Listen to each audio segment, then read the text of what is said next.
This is a 2010 BMW 328i. I think they call these E93s, but maybe I'm wrong on that. And anyways, airbag light was on. It's a diagnosis. I get a lot of BMW. I don't know why. I think the local shops where I live just kind of run the other way when they see a German car. But anyways, check it for codes. Had driver's squib open circuit 1 and 2. And the steering wheel controls weren't working.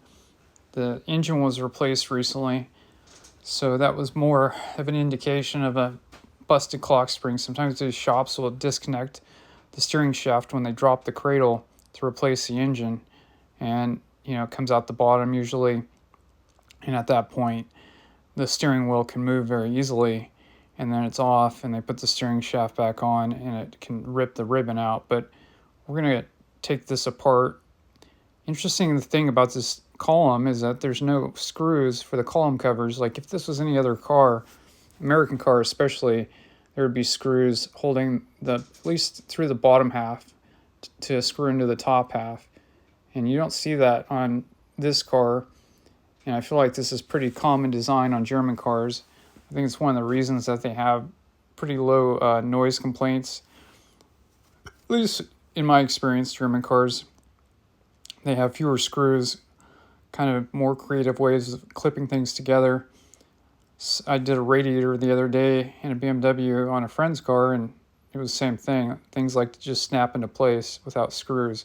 I'm a fan of that. It's like a Lego set, and I'm sure it saves them some cash in the long run. But trying to get the darn lower cover off right here and having a little trouble filming it. But again, there's no screws. It's just latches on in different spots, and it's very secure once it clips on. So this car also had an ambient temp sensor issue, and it was intermittently going open circuit, so I replaced the temp sensor in the connector.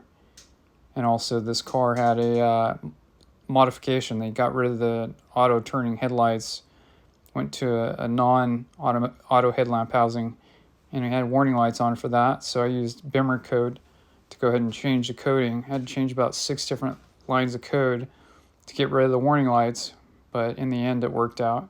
And Bimmer code works with my smartphone. It's an app in the App Store or online. Use a OBD2 interface, and yeah, in the end, it's really great if you ever code BMWs. Love that app. But there's other things that you can use for that. You can use I think INPA is what they call the program. It's a Windows program, and you can recode the car with programs like that.